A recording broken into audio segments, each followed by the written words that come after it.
Hello दोस्तों, quick cash में आपका स्वागत है। आज हम लोग वर्ल्ड मैपिंग के अंतर्गत यूरोप की जल संधियों के बारे में जानेंगे।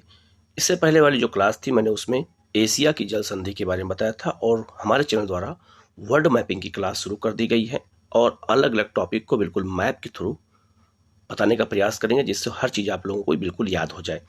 तो वर्ल्ड मैपिंग की क्लास में आज ये दूसरी क्लास है और आज हम लोग यूरोप की जल संधियों के बारे में देखेंगे। अगर हम एक साथ सारी जल संधि को पढ़ेंगे तो हम कंफ्यूज हो जाएंगे, इसलिए अगर हम महाद्वीपों के अनुसार, कॉन्टिनेंट के अनुसार अगर महाद्वीपों का अध्ययन के अंतर्गत करेंगे अगर जल संधियों का, तो हमारे लिए चीज़ें बिल्कुल आसान हो जाएंगी और हम जो है उनको अच्छे से याद कर सकते हैं और बिल्कुल मैप के थ्रू जब हम देखेंगे तो बिल्कुल हमें वो याद हो जाएंगे। तो आज की क्लास में हम लोग यूरोप की प्रमुख जल संधियों के बारे में बात करेंगे, जहां से क्वेश्चन कई बार आ चुके हैं और ये बार बार हर एग्जाम में आते हैं, चाहे वो बीपीएससी हो, यूपीपीसीएस हो, यूपीएससी हो, चाहे एमपीपीसीएस हो या कोई भी एग्जाम हो, हर एग्जाम में जल संधियों से क्वेश्चन आते हैं। तो इनको हमें बहुत अच्छे से देखने की जरूरत है। हमारे चैनल द्वारा लगातार आपको हर मैपिंग क्लास आपको मिलती रहेगी, पर्वत, पठार, मैदान सब की क्लास आपको मिलेगी। आप लोग चैनल को जरूर सब्सक्राइब कर लीजिए, बेल आइकन को प्रेस कर लीजिएगा, जिससे आपको इस तरह की क्लास लगातार मिलती रहे। हम लोग शुरू करते हैं पहली जल संधि की ओर। पहली जल संधि है जिब्राल्टर जल संधि। जिब्राल्टर जल संधि काफ़ी महत्वपूर्ण जल संधि है यूरोप की, और ये जल संधि का लोकेशन पहले हमें मैप के थ्रू ये देख लेना है। ये आप देख सकते हैं, यहाँ लिखा है जिब्राल्टर जल संधि। एक चीज़ याद रखिएगा, जिब्राल्टर अगर पूछा जाए जिब्राल्टर है क्या, कभी कभी ये भी पूछ सकता है। तो जिब्राल्टर एक शहर का नाम है जो इंग्लैंड के अधिकार में है और वो स्पेन में स्थित है। तो जिब्राल्टर एक, क्या याद रखिएगा, एक शहर है और उस पर इंग्लैंड का अधिकार है। आप यहाँ साफ साफ देख सकते हैं, और जो है ये स्पेन में बिल्कुल साउथ में स्थित है और ये जिब्राल्टर एक शहर का नाम है और उसी के नाम पर जिब्राल्टर जल संधि रखा गया। यहाँ से क्वेश्चन कैसे बनेगा, तो जिब्राल्टर जल संधि जो है दो सागर को जोड़ती है। किसको? भूमध्य सागर को और अटलांटिक महासागर को ये जोड़ने का काम करती है। इसके अलावा ये अलग किसको करती है, तो यूरोप को अफ्रीका महाद्वीप से अलग करती है। याद रखेगा, ये क्वेश्चन पूछा जा सकता है आपसे, या फिर ये पूछा जा सकता है कि जिब्राल्टर जल संधि किन दो देशों को अलग करती है, तो स्पेन को मोरक्को से। जो अफ्रीका का देश मोरक्को है, मोरक्को को स्पेन से अलग करने का काम जिब्राल्टर जल संधि करती है। दो क्षेत्रों को ये जोड़ती है, अटलांटिक को भूमध्य सागर से और अफ्रीका को यूरोप से अलग करने का काम करती है।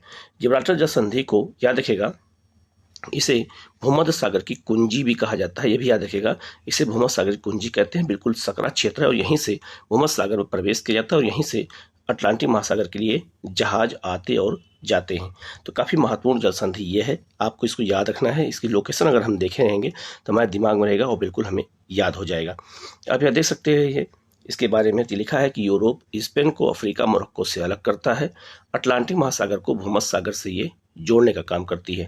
जिब्राल्टर जल संधि को भूमध्य सागर की कुंजी के नाम से जाना जाता है। और यह भी याद रखिएगा, जिब्राल्टर पे देश किस देश का अधिकार है, तो इंग्लैंड का इस पे अधिकार है और ये स्पेन में एक छोटा सा शहर है। ठीक है, तो आप इसको लोकेशन को अगर अच्छे से देखेंगे तो ये बिल्कुल आपको याद हो जाएगा। तो इस तरह के अगर हम मैप के थ्रू जब देखते हैं तो हमें बिल्कुल चीज़ें याद हो जाती हैं और वर्ल्ड मैपिंग से बहुत सारे क्वेश्चन आते हैं तो आपके गलत नहीं हो पाएंगे। आगे बढ़ते हैं, डोबर जल संधि। और डोबर जल संधि बहुत ही महत्वपूर्ण जल संधि है यूरोप की।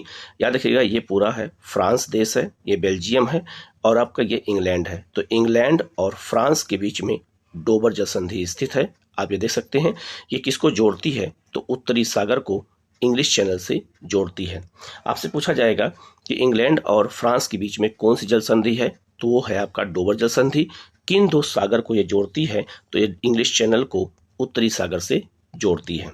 ठीक है, तो इसकी लोकेशन आप बिल्कुल देख सकते हैं। इसके बारे में लिखा हुआ है कि इंग्लिश चैनल को उत्तरी सागर से ये जोड़ता है, फ्रांस को ग्रेट ब्रिटेन से अलग करता है, ब्रिटेन को यूरोप से भी अलग करता है। याद रखिएगा, ब्रिटेन को पूरे यूरोप से भी अलग करता है कौन, तो याद रखिएगा डोबर जल संधि। ठीक है, आप ये देख सकते हैं, ये है इंग्लैंड और ये पूरा है डोबर जल संधि, मतलब ये आपका यूरोप पूरा है और ये आपका इंग्लैंड है। तो बीच में डोबर जल संधि है जो इंग्लैंड को शेष यूरोप से अलग करती है। इसके बाद आगे बढ़ते हैं, बासपोरस या बासफोरस जल संधि, ये कहाँ पर है, तो याद रखिएगा, ये जो है भूमध्य सागर या फिर मरमरा सागर और काला सागर के बीच में है। ये है जल संधि बहुत महत्वपूर्ण जल संधि है। और याद रखिएगा इसका नाम बॉस्फोरस है या फिर बॉस्फोरस जल संधि, दोनों मिलता है।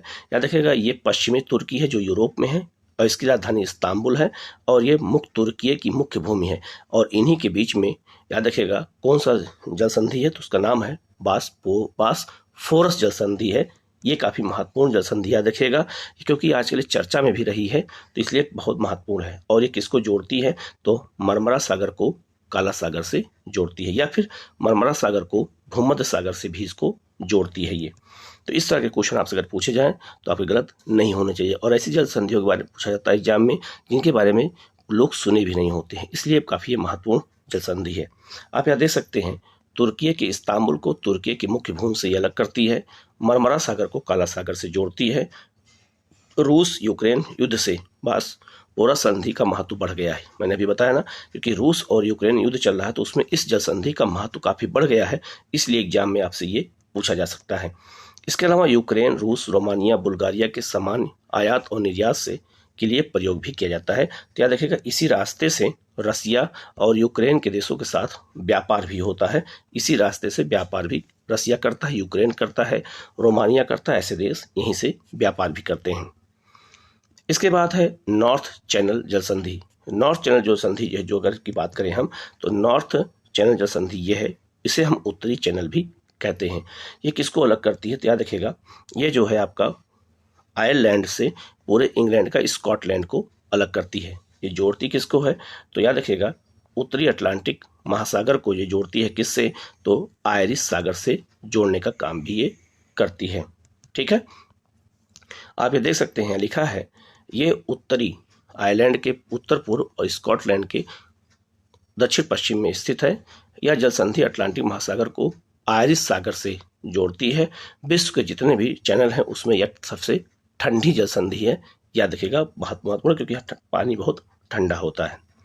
नेक्स्ट है डेनमार्क जल संधि। डेनमार्क जल संधि किसके बीच में है, तो ग्रीनलैंड और आइसलैंड के बीच में डेनमार्क जल संधि है। तो आपसे पूछा जाएगा कि डेनमार्क जल संधि किसको अलग करती है, तो ग्रीनलैंड विश्व का सबसे बड़ा आइलैंड है और इस पर डेनमार्क का ही अधिकार है। तो याद रखिएगा ये इस पे जो है ग्रीनलैंड को आइसलैंड से अलग करती है, और ये जल संधि जोड़ती किसको है, तो आर्कटिक महासागर को अटलांटिक महासागर से जोड़ती है। तो ये दो महासागरों को जोड़ने वाली जल संधि है, ये काफ़ी महत्वपूर्ण है और इसका नाम है डेनमार्क जल संधि। तो ये बहुत ही महत्वपूर्ण है, इसको आपको याद रखना है। यहाँ लिखा हुआ है ये उत्तरी अटलांटिक को आर्कटिक महासागर से जोड़ती है, ग्रीनलैंड को आइसलैंड से अलग करती है। तो ये बहुत ही महत्वपूर्ण जल संधि है और इसको याद रखना बेहद जरूरी है, इसलिए इसको अच्छे से देखिएगा। मैप के थ्रू इसीलिए बताया जा रहा है जिससे आपको चीज़ें बिल्कुल याद हो जाए और आपके दिमाग में बातें बैठ जाए। इसलिए आप हमारे चैनल को जो सब्सक्राइब कर लीजिएगा, जिससे इस तरह की क्लास आपको लगातार मिलती रहे। नेक्स्ट है सेंट जॉर्ज जल संधि। ये क्वेश्चन कई बार आ चुका है।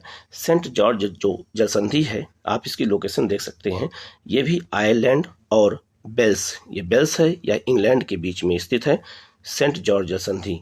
तो याद रखिएगा ये आयरलैंड को इंग्लैंड से अलग करती है, ये वेल्स को अलग करती है, और ये किसको जोड़ती है, तो आयरिश सागर को अटलांटिक महासागर से जोड़ने का काम करती है। कौन सी, तो सेंट जॉर्ज याद रखिएगा चैनल या जल संधि।